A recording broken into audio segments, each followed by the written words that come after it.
Não sei se vocês lembram, no ano passado eu soltei um Mario Party 7 retrospectiva, então vamos pra parte 2? Bora, né? Como eu esqueci de uma coisa, se tá com a legenda em português. Eu lembro que eu deixei necessariamente em português pra gente entender That you melhor. have to actively use orbs like the snack orb on yourself, and while this is active, you can't use a mushroom on yourself. This is an interesting change, but honestly just feels a little bit more clunky than it needs to be. I get it though, if players were able to use items like the flower orb and triple shroom orb in conjunction Então, with one alguns orbes another, são this muito would be bons no jogo, absolutely viu? broken. The Eu até implementation is gravei just uma a live no little meu wonky to canal, me. A handful of só orbs vocês were really assistirem lá, weirdly ficou muito bom rebranded desse here jogo, too. viu? So for example, the Podoboo orb in Mario Party 6 was a roadblock orb that took 10 coins from a player Não, who essa passed aí, it. eu But não in tenho no Mario 7 Party não? 7, this was rebranded into the Ah, Spiny Spin Orb, which Orb, does the faz a same mesma thing. coisa. However, in Mario Party É, 6, the Spiny Orb was a trap orb that would steal 10 coins from a 10 player and mais, give it to no the 7 user, mudou and this então. does exist in Era Mario o Party Hammer Bro 7 que and was tira. rebranded into the Hammer Bro Ah, Orb. I know that this entendi. ultimately doesn't Ah, matter, tá. it's just really weird to Então me how aquele Mario spin Party 7 necessariamente decided to tira. arbitrarily rebrand orbs that do the same thing as their Mario Party 6 counterparts. The continuity of this series is next to non-existent. Random orb semantics aside, only a few orbs were removed or replaced. The Boo Away orb was removed since the Boo Hut no longer exists, and the Bullet Bill orb was removed, but somewhat functionally replaced by the Fireball orb. The Klepto orb was removed, which is fine. The Bob-omb orb is rebranded to knock a player down rather than half their roll, and the Koopa Troopa orb is changed into the Warp Pipe orb. Instead of swapping players' places, the Warp Pipe orb will instead place the player back where they started their turn, which is just an excellent tool to bully your friends. This does mean that the Warp Pipe orb in its original state in Mario Party 6 is gone, but those are all of the major changes to Mario Party 6's item system. Mario Party 7 realizes the brilliance in Mario Party 6's item system and chooses to build upon that rather than change it, which is a good move. Mario Party 7 adds one completely new universal orb, which is the Pink Boo orb. If an enemy lands on this space, Pink Boo will steal a star or 20 coins from that player and give it to the thrower, which is so brutal and impactful, and I love it. However, Mario Party 7 adds a lot more than just the Pink Boo orb to his item system. Mario Party 7 introduces two new types of conditional orbs. There are board-specific orbs that play into each board's rule set, which I actually enjoy. For example, there's the aforementioned Bob-omb orb that only appears on Pagoda Peak, a linear board where this item will be Ah, só specifically parece. impactful. There's also other really clever ones like the Bandit orb, which will Vou steal coins naquele. from another. Não lembro o outro mapa aqui. É tipo um baú que você tem estrela, dependendo se tira essa bombinha Player's também. Windmill and Não é só aquilo lá Windmillville, não. and the Cannon Orb, which will blast you up the Senão mountain você in ir pra Pagoda. errado, hein? These are cool. I like the idea of orbs that work directly with the board's mechanics that can be used to really make each board more distinct from each other. However, there's also character-specific orbs, which you can only get when you're playing as that character. These special orbs kind of work like special items worked in Mario Kart Double Dash, where each pair of characters has a specific orb assigned to them. Mario and Luigi have the Fireball Orb, Peach and Daisy have the Flower Orb, Yoshi and Birdo have the Egg Orb, Wario and Waluigi have the Vacuum Orb, Drybones and Boo have the Magic Orb, and Toad and Toadette have the Triple Shroom Orb. So this means that Mario Party 7 has a tier list for its board gameplay. Here's a super quick rundown of my personal tier list for Mario Party 7. Sitting firmly in bottom tier, I have Wario and Waluigi. The Vacuum Orb could potentially net you a maximum of 30 coins in a standard game, but there is a 50% chance that you get less than 10 coins in total. This item doesn't provide enough reward for the cost that it would take to buy one, and it's not impactful enough to ever really warrant picking up. Next up, we have Yoshi and Birdo. The Egg Orb allows you to take any orbs that you pass that are placed along the board and use them yourself, which can be useful when there's lots of traps set on the board. Unfortunately, if you pass your own traps, you also remove those as well, so this can work against you in some ways too. Stealing traps is a good way to establish dominance on the board, but the Egg Orb is just far too situational to be very useful in any given game of Mario Party. Sitting at a cool B tier, we have Mario and Luigi. The Fireball Orb allows players to steal 10 coins from any player that they pass for 3 turns. This could provide a really high return on investment, but usually in practice you'll wind up bullying a single player out of 30 coins. It's worth the investment in a solid enough item, but some of the others are stronger in my opinion. In A tier, we have Peach and Daisy. The Flower Orb allows players to gain 3 coins for every space that they move, and they will also ignore any roadblocks. This is a really great way to just farm coins, since you can earn up to 30 coins with a good roll with the added bonus of avoiding any traps. There's not a lot of times where this item isn't worth picking up, and if you get it from the orb space, you just won free money. And finally, we have the 2 best orbs in S tier. The Triple Shroom Orb allows the player to roll 2 dice blocks for 3 turns. This is extremely powerful because this player can just continuously outroll the other players and get to stars and shops faster than others. There's very few situations where having this item active would be to the user's detriment, but somehow even more powerful than that is the Magic Orb. The Magic Orb doubles your roll for 2 turns, which is already really good, it, but you also get to ignore roadblocks as well. This orb is so powerful because you can roll really high for multiple turns completely uninterrupted by any roadblock set by opponents. This and the flower orb really make roadblocks way less powerful simply by how good these items are at completely ignoring them. I'm personally of the belief that Mario Party should not have a tier list. These characters don't play differently or support different playstyles. They're essentially the equivalent of pawns on a game board. So to have a tier list and give players who pick Boo or Drybones an advantage over a player who picks Wario or Waluigi is really antithetical to what Mario Party fundamentally is. You aren't even given any information on these special orbs when you're selecting your character too. An item description would have gone a long way to at least allowing newcomers to make an informed decision when they choose their character. O que essa dificuldade significa, gente? A weird thing about this too is that players can't steal other players' special orbs either. So let's say, for example, Toadette has a triple shroom orb and the orbs get shuffled. If this orb gets sent to another player, it will be miraculously transformed to that player's special orb, which just doesn't make any sense to me. Even if you're on a team with a character and you try to use their special orb, the game will arbitrarily tell you that you can't. So if you picked a bad character, you're stuck with the repercussions of that choice for the whole game. Mario Party 7 feels like it was really trying to do something new with its item system by adding these character orbs, but they aren't unique enough to make each character's playstyle different or anything, but instead they just make the balancing worse and punish players for choosing certain characters over others. It is kind of weird that Mario Party 7 decided to go this route with its item system, but personally I think that the character orbs are part of a larger design shift in this game. I personally think that Mario Party 7 is balanced around doubles rather than standard 4-player Mario Party. I think the idea around this new tier list is to get players to think about team composition in Mario Party, as weird as that sounds. You could go with both members of the same pair and monopolize a certain orb, or you can mix and match the characters and diversify your portfolio. It really takes a lot of inspiration from Mario Kart Double Dash, but the team focus doesn't end there. There are multiple events on the boards that can be played with 2 players simultaneously working together, and some are pretty obviously centered around the idea that you should have 2 players handling these tasks together. Now, this isn't an inherently bad thing. I actually think that a Mario Party game that's centered around teams could actually be a really cool and interesting idea. The problem is that Mario Party 7 makes a lot of really bad changes to the way the tag battle works. You see, there are 2 different ways that you can play tag battle. You can play with 2 teams of 2 players or 4 teams of 2 players. You heard me right, Mario Party 7 supports up to 8 players at one time. That's an awesome concept. When Super Smash Bros. Added 8-player Smash, it instantly became a go-to mode for me when hosting larger gatherings. Mario Party 7 was pretty creative with the way that it implemented this too. It doesn't support land like Mario Kart Double Dash or Kirby Air Ride, but instead each player shares half of a controller. One half of the team uses the control stick and L, and the other uses the C stick and R. There are even 8-player minigames that support all of these players at the same time, and that's honestly really cool. So, what's the catch? Well, in previous Mario Parties, players would move independently of their teammates and could really coordinate with one another regarding placement and going after stars. In Mario Party 7, the 2 players are constantly tied to each other and always move together.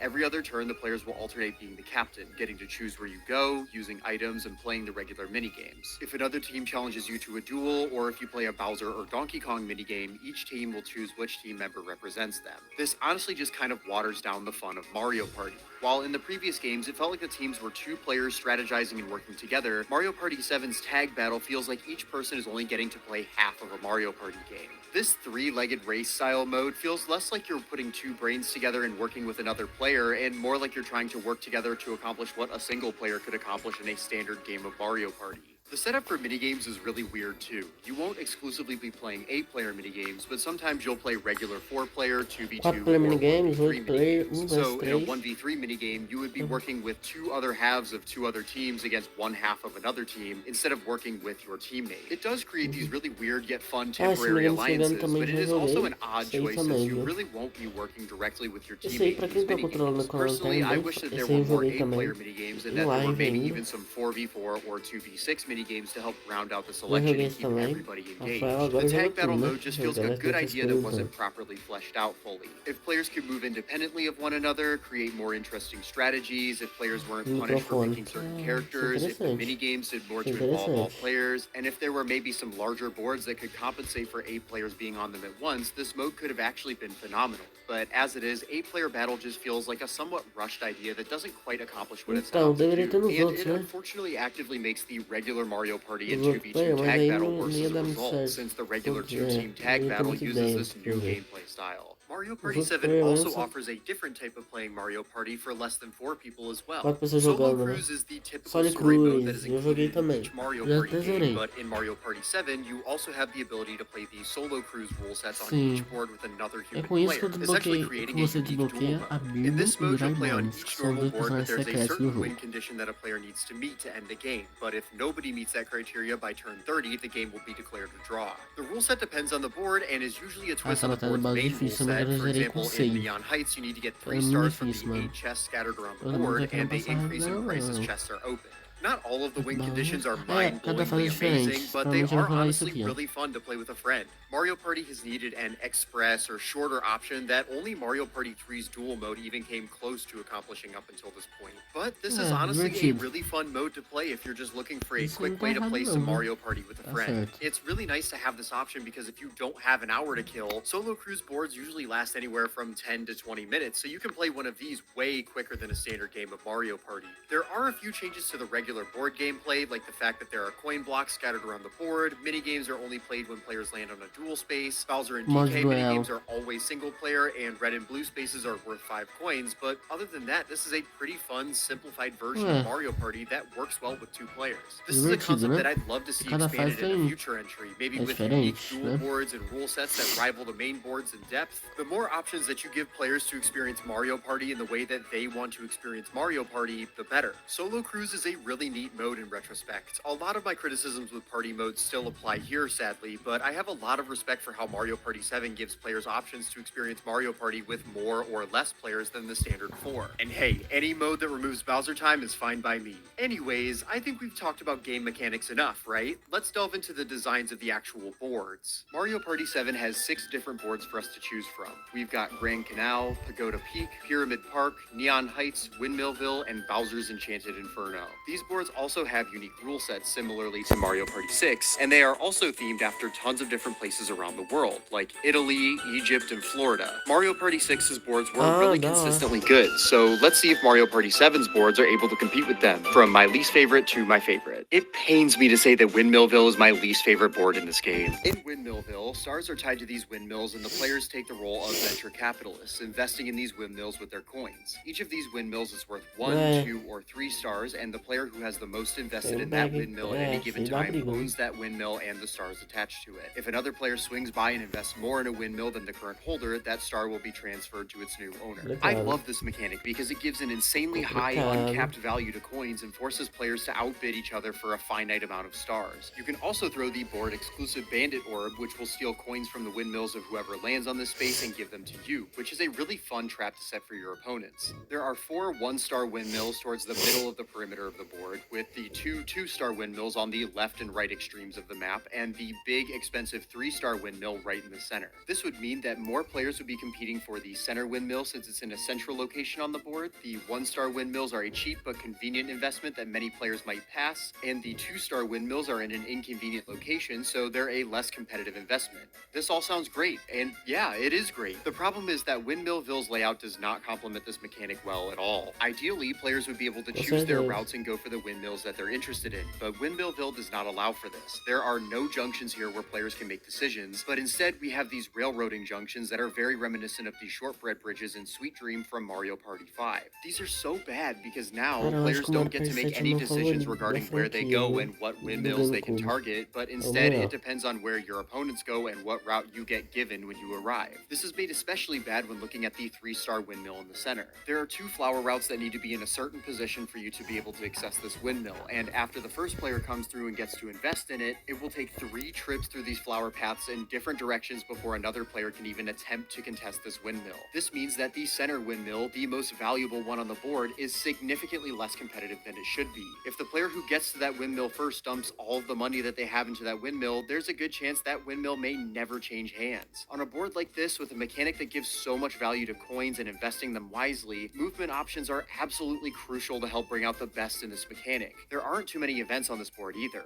The Flower Glider will take players to one of 3 landing spots for 10 coins at random. One of these spots is directly beside the 3-star windmill, so you can roll the dice and hope that you land there, but there's no guarantee. At the top of the board, there's the Trampoline game, where players can bounce and grab coins. If you get all of them, you'll earn 50 coins as a bonus. Towards the start of the board, there's the Koopa Ranch, where players need to herd sheep and will earn coins for herding them. Bowser Time is also kind of annoying on this board. There are 2 unique events here. One where Koopa Kid will steal some coins from one of the windmills, or Bowser can just destroy a windmill, starting it back to 0 and all invested coins are lost. As I mentioned in the Bowser Time section, Bowser destroying this windmill provides no strategy here. It's just an annoying setback that doesn't create a new or interesting situation for players. Overall, Windmillville is a board with a fantastic central mechanic that is squandered by a layout that does not complement the mechanic at all. Pagoda Peak is a linear board, but it is arguably one of the best linear boards in the series. At the top of the board, players can purchase a star at the set price. After a player purchases the star, the price increases by 10 coins until it reaches 40, where it will be set back to 10. I really like this dynamic because it encourages players to buy and use items to influence high rolls when the star is cheap,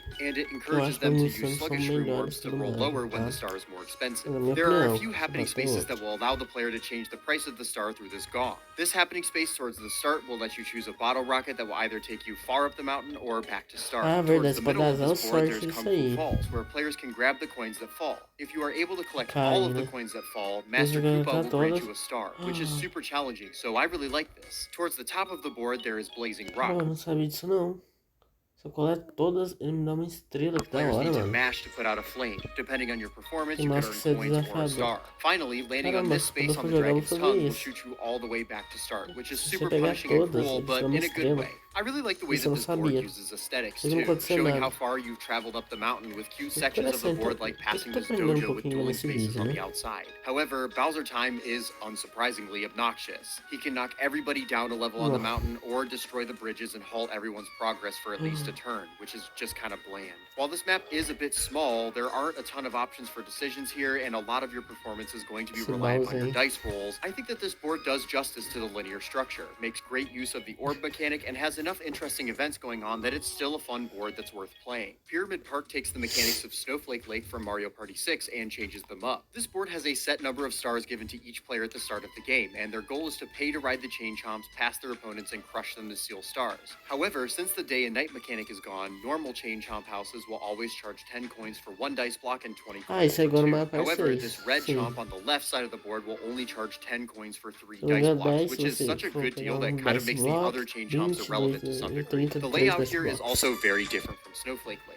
This board is split up into 2 halves, Você and conseguir the pegar chain uma chomps can moeda, ó. traverse virtually any sections of uma this moeda. board. The only area that chain chomps cannot access is this little strip behind a womp toll that only lasts for about 5 spaces. So there aren't very many areas of this board where players can duck and remain safe for very long. Now, I think that there is an argument here that players may prefer this more open-ended structure to Snowflake Lake's circular town square type structure, but I personally prefer the layout of Snowflake Lake because it gives players more opportunities to position themselves in ways that can allow them to wreak havoc and then avoid their friends' wrath as best as possible. Pyramid Park doesn't necessarily have this decision making as much. The decision is instead choosing which opponent you want to chase down and steal from, which is fun. However, I just prefer the layout of Snowflake Lake as I feel that layout complemented the mechanics much better. There are quicksand pits on the left and right of the board that will take you to the other side if you land on the happening spaces. Behind the Womp Toll, there's this Bowser Sphinx that can do a variety of things like cause a Bowser Revolution, have the Chain Chomp costs, or turn blue spaces into red spaces. This happening space in front of the Oasis allows players to swim for coins, and this green space allows players to play whack-a-mole with cobras. Bowser Time could cause a sandstorm to destroy the bridges, splitting the board into 2 halves for a few turns. I actually think that this is a pretty good event. Blocking players on islands with each other will definitely cause them to get a bit more aggressive with their star stealing since their opponents have fewer opportunities to escape. However, Bowser could also just take a star from the player in first place and give it to Koopa Kid. Koopa Kid will then appear on the board, and the first player to crush him with a Chain Chomp will get that star. It's good that players can fight for that star and that it isn't taken out of the economy, but having a star randomly taken from you on a board with a finite amount of stars in play just feels really cheap and unfair. Pyramid Park does justice to the really clever star stealing mechanic with a fun and interesting layout, even though there are a few missteps. Neon Heights is an extremely memorable board. This board has a New York showbiz theme, which is super unique and lovable. On this board, there are 3 chests that players can choose to open for 10 coins each. In each chest, there can be a Bob-omb that launches the player back to start, 20 coins, or a star. Once the star is found, 3 new chests are spawned. The new Lakitu orb will bring one of the chests to the player, but there's no guarantee that the chest that they bring will have a star in it unless if the star chest is the only one left. This is kind of reminiscent of the Mirage Star mechanic from Mario Party 3 Spiny Desert, except here, if you don't receive a star, you could still receive coins or you might get sent back to start. Yeah, this is more luck heavy, but chests only cost 10 coins to open, and it creates an interesting dynamic where players will chase down different chests, hoping to get to theirs first and that their chest will contain the star. There's also tons of opportunities to gain coins on this board. On the left, there's a shooting gallery minigame where you'll be rewarded for shooting Koopa Kids, but if you hit Toadsworth, you'll get nothing. On the right side, there's a baseball minigame where you'll receive 2 coins for every ball that you hit. These events are cool, but weirdly, they're not happening spaces, but instead free events that anybody can play as they pass. This means that you're going to see these events a lot, and they will also inflate the economy since everybody will likely gain around 10 coins each time they try these minigames. If they were happening spaces, I think that this would have been much better, but it's not a big detriment. At the top of the board, there's a rocket ship where players need to optimally pump to get as many coins as possible. It is possible to get a star at this event, but it's extremely difficult to get this as a solo player, but it's really easy to get it in team matches. In the center of the board, behind its hole, there's Matchmakers, a matching minigame where players can earn coins. If they get all of the panels correctly, they will win a star, but if they choose the Bowser panel, Shy Guy will take 10 coins. This event is challenging and fun. I honestly really like it. Finally, these 2 happening spaces will cause a UFO to come and move the chests. Bowser Time, unfortunately, does hurt this board, though. Here, Bowser can either steal points from all players and put them in a chest, steal a star from first place and put it in a chest, or put a dark star in a chest that steals a star for the player who opens it. These events are just bland and cheap. Bowser Time pretty much just resorts to stealing from players and selling their items back to them, which is not a fun way to shake up the gameplay. Despite this, Neon Heights has an interesting layout, a decent gimmick, and is overall a very fun board to play with friends. Grand Canal is another really great standard Mario Party board. This board is themed after Venice, Italy, and has all kinds of cute events that are lots of fun. On the left and right side of the board, players can ride a gondola and collect some coins while they're at it. The happening spaces on the drawbridge will send you to a random space on the board, and this space on the tower will send you back to start. The space by the juggling blooper will initiate a shell game, where players can earn either 5 coins, a star, or they could also lose a star by getting a dark star. This instance of players losing a star to this minigame is actually fine by me since it's an event that they initiated knowing the risks. Finally, on this happening space towards the start of the board, players can initiate Coinus Maximus, where the upper class Shy Guys will throw coins at you for their entertainment. If you collect 20 coins, you can gain a star, which can actually be pretty challenging on your own. The biggest detriment to Grand Canal is that it doesn't really have much of a central mechanic to call its own, but it is still fun simply due to the amount of diverse and interesting happening spaces across the board. Bowser Time is actually not bad on this board. The only unique event that can occur here is Bowser destroying these bridges and replacing them with his own that have Bowser spaces on them. I don't mind this. It's a completely fine and inoffensive usage of the Bowser Time mechanic. Grand Canal is just a really good example of a standard Mario Party board. This outer circle does have a long stretch of spaces that isn't broken up by any junctions, but players have plenty of other options for decisions on this board that keep it interesting. It may not be my favorite board ever, but it is certainly a good one. Bowser's Enchanted Inferno is easily the best board here. This is a board comprised of 4 islands, but there are so many junctions and opportunities to make decisions that the board remains consistently fun and engaging. This is also the best usage of the Bowser Time mechanic. Every time Bowser Time occurs, the island that has the star on it will sink into the lava and the star will be relocated. Any players that were on that island will lose half of their coins and will be sent back to the start. This is honestly such a great mechanic. It breaks up the standard star chasing gameplay and sometimes might force you to choose to abandon going after the star in order to keep your coins. This event is predictable, it shakes up the formula in a way that creates some really fun strategies, and there isn't anything about this central mechanic that feels unfair or cheap. This is honestly brilliant, and it makes me wish that the rest of Mario Party 7's boards were this clever with their usage of Bowser Time. There's tons of happening spaces here too that keep you on your toes. There are cannons on each island that will blast you to another island, and these 2 happening spaces will call Klepto to change the star spawn, which can definitely create some tension. On the left island, there's a roller coaster that players can ride and catch some coins. On the top island, there's a Koopa Kid sumo wrestling match where you can gain coins if you win, but lose coins if you lose. On the right island, there's a Bowser cannon that will take coins from players in its range, very similarly to this cannon in Mario Party 5's Bowser Nightmare. And finally, finally, there's the Happy Hopscotch Obstacle Course. Here, you'll need to jump to one of two pedestals. One of them will fall, and if you choose the wrong one, you'll lose 10 coins. If you make it to the end, you'll gain a star. All of these events are hectic, challenging, and interesting. Each of them gives each island a bit of personality and will most certainly keep you on your toes. This is honestly one of my favorite boards in the whole series. Bowser's Enchanted Inferno is honestly just an incredible board that really mixes things up in a new, interesting, and predictable way that just makes for a fun time all around. I just wish that it had a more unique aesthetic that helped to make it stand out, but other than that, I love this board. The boards in Mario Party 7 are super solid. I'm hard on Windmillville not because I think that it's a terrible board or anything, but just since it makes a lot of little mistakes that prevents an otherwise really fun mechanic from truly shining. However, I generally think that these boards continue in the really great direction that Mario Party 6 set, with having new and interesting rule sets while staying true to the original feel of Mario Party. I feel like a broken record saying this, but it bears repeating that the Bowser time mechanic is what really hurts a lot of the board gameplay here. It pales in comparison to brilliant mechanics like the day and night mechanic or even action time because of how clumsily it was implemented. It's a shame because the board layouts are really well crafted, the different rule sets are fun and interesting, but some of the changes that Mario Party 7 makes, like Bowser time, the new tag battle, and the arbitrary removal of mechanics like chance time and boo huts just really hold this game back from having the best board gameplay in the series. Even though Mario Party 7 might not quite hit the level of board gameplay quality that we saw in 6, what about the minigames? That's right, folks, I'll be rating the minigames on my scale from... Minigames vai ficar pra próxima, tá? A gente já tá acabando, mas na parte 3 a gente termina de ver como é que é essa retrospectiva de Mario Party 7.